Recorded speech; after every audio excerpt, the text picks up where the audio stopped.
Hello everybody, I'm Gwen Campbell-Mendez. Welcome to Books My Dad, who's a PhD in English literature, thinks I should read because reading them improves my understanding of good literature. Also known as Gwen aimlessly chatters about real literature, but today, this is Literary Chatter, a summing up, if anybody cares. So, over the past year, 2 years, it's been a while, I've been working my way through a list that my father gave me of various books, and we will, in a moment, have a sort of a quick flash through all of them. The list was 28 books long. But first, I'm going to read you something that my father had placed at the end of the list as sort of his rapid-fire intro, and that was this. Incomplete, but a short list so that you will have something to go on. Most of the authors above have more than one book that could have been included in some cases instead of my favorites: Austen's Persuasion, Hoban's Pilgrim, and Ridley Walker, Crewe's The Gypsy Curse, and Dickens, whose great novels are much longer and not much greater than the story I chose. I've picked a book I think will be easier to entry to the author's oeuvre. In several cases, Cather, Golding, Le Guin, Steinbeck, and Vonnegut, I've picked personal favorites that don't correspond with the usual choices. The usual choices, respectively, My Antonia, Lord of the Flies, Grapes of Wrath, Or of Mice and Men, and Slaughterhouse-Five, are excellent and very much worth one's time. In some cases, there are a number of books I could have chosen that are of similar quality, but I chose to choose one that I thought would represent the writers best. The Cary trilogy is often reduced to just the final volume, but the three together represent a richness of viewpoint that one rarely sees, a unique and original use of the trilogy form. The Davies is the opening volume of a trilogy, but the middle volume is a letdown.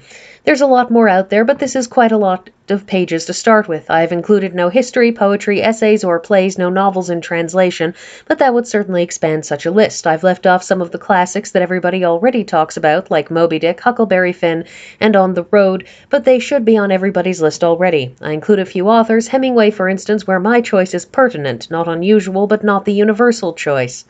Finally, I append a short list of, quote, great, unquote, books I recommend leaving alone, unless one is on a course of study which demands it: Clarissa, Pamela, Middlemarch, Ulysses, Finnegan's Wake, any novel by Thomas Hardy, except Jude the Obscure, which is very fine but really depressing.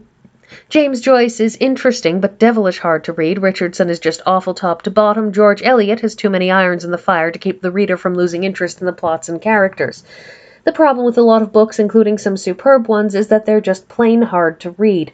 One may feel, as I do with Henry James, that the difficulty is repaid with subtle and insightful thoughts, or, as I do with William Gaddis, that the reader is faced with difficulty that just makes things hard without adequate reward. There are writers I'd like to include, but I'm having trouble choosing a particular book. There are writers I'm on the fence about, and there are several great short story writers whose best work is simply not in a single available volume: Edgar Allan Poe, Harlan Ellison, and William Saroyan, for example. I was able to list the Dickens story because it has been repeatedly printed as a volume. There are some wonderful anthologies, but I know of none without weak stories. At least any individual reader will find stories he or she thinks less of. So that was the opening salvo that I read before beginning this series of books, several of which I had in fact previously read, but many of which I had not. So, going in order that I read them in, I may pause briefly for examples, but as I said, this is a 28-book long list, which means that if I'm trying to keep this video at 15 minutes, each of these books will have to be discussed for less than a minute apiece. So, let's begin. Jane Austen's Pride and Prejudice. I read it, but I have to say that, it didn't really get to me, and I'm not entirely certain if it was that I wasn't in the right headspace for reading it, or if it's just the fact that I have never really enjoyed romance novels to begin with that kept me from enjoying this, but honestly I got through it and found the whole experience rather tiresome.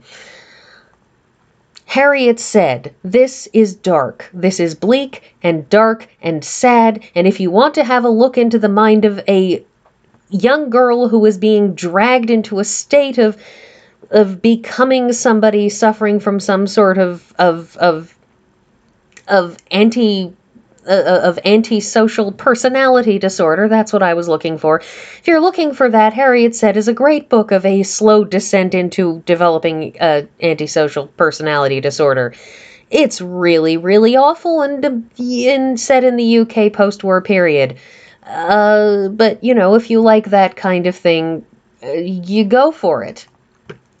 Earthly Powers is a novel about a man who makes a series of terrible, terrible decisions about his personal life repeatedly because, while I do understand that being gay put certain limitations on the kinds of relationships he could have during World War I and onward, it was nonetheless really, really trying. It's an entertaining enough novel, but it's very, very trying. So, the Joyce Carey trilogy, Herself Surprised, is a book about a woman who is so very much unaware of her own internal life, who self-examines so very little that she really has no idea about what she's going to do until after she's already done it, hence the title. And, you are at once sympathetic and at once aggravated with her complete inability to, as I said, self-examine. This was my favorite of this particular trilogy. To Be a Pilgrim is about a man who is constantly striving to make the world better, to be a good person, to speak to others, to support his brother's political career. And it's sort of like his life gets repeatedly stymied at every turn. He appears near the end of Herself Surprised and is a character in it and intersects with that, but Sarah from Herself Surprised, frankly, rather disappoints him in the end. And the third book, The Horse's Mouth, this is apparently, according to my father and according to a couple of people who popped up in the comments at points saying that, or at least one person saying that they had never heard of the other two, this is the third book in the series and the least sympathetic character in the trilogy, because Jimson is a self-centered, so-called artist who is so busy trying so hard to show off and be an artiste and is so convinced of his rectitude that it just spills everywhere all over the page, and he is a man who the most striking thing about him is he is a man who has a singular capability to see the world as he wishes it to be. And that is not a compliment in the slightest.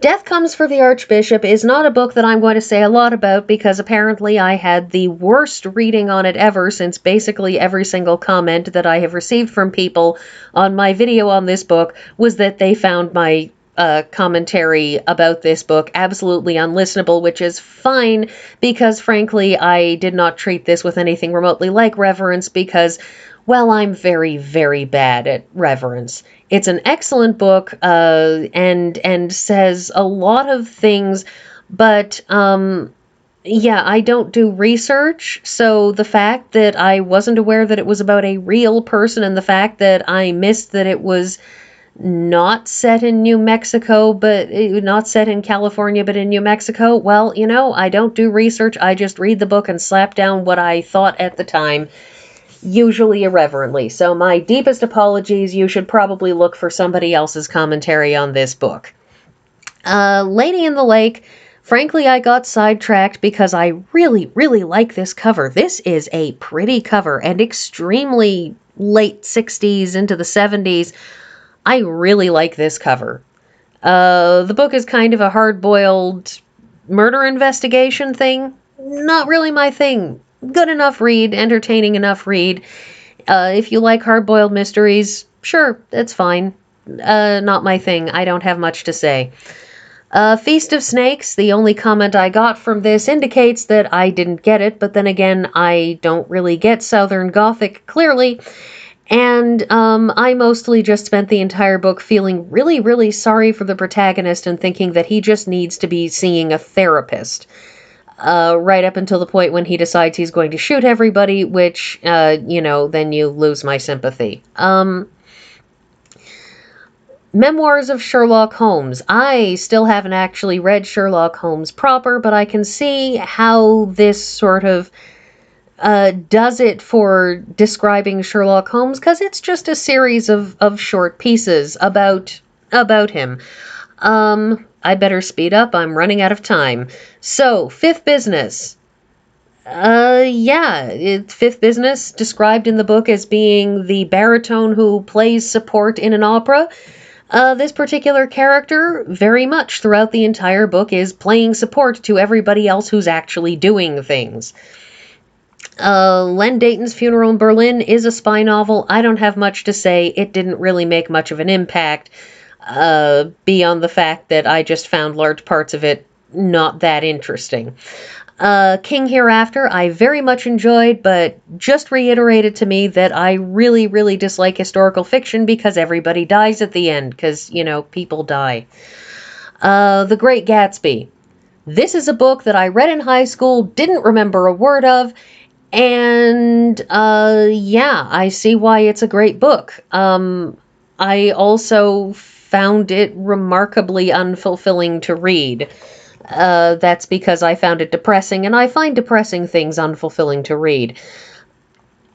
E.M. Forster's A Passage to India. This is very much a commentary on colonialism, as such books as it would be expected to be. And I think it's a rather sharp criticism, although admittedly it's a little bit out of time because, of course, not long after the book was written and or published, India got its freedom from the British, from its position as part of the Commonwealth, so, it sort of lost its spot, but nonetheless, I think it's worthwhile when discussing the investigation of colonialism in Western literature. William Golding's Rites of Passage, that was entertaining. I think the title is a rather obvious play on words, but sure, one does what one does. Not much really to say there. Again, I'm trying to get this done in 15 minutes.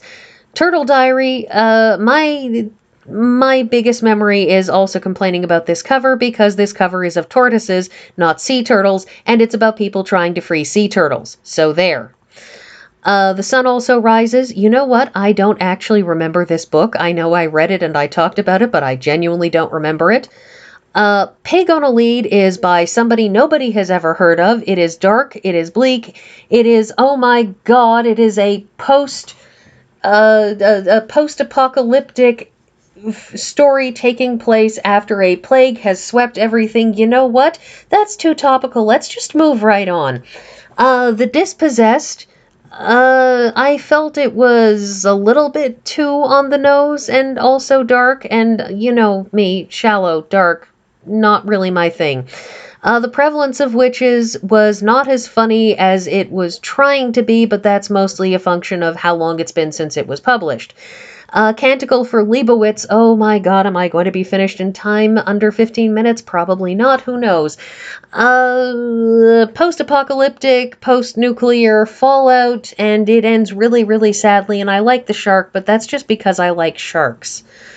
The King Must Die, historical fiction. Very entertaining, very good. I can really genuinely recommend it. John Steinbeck's In Dubious Battle.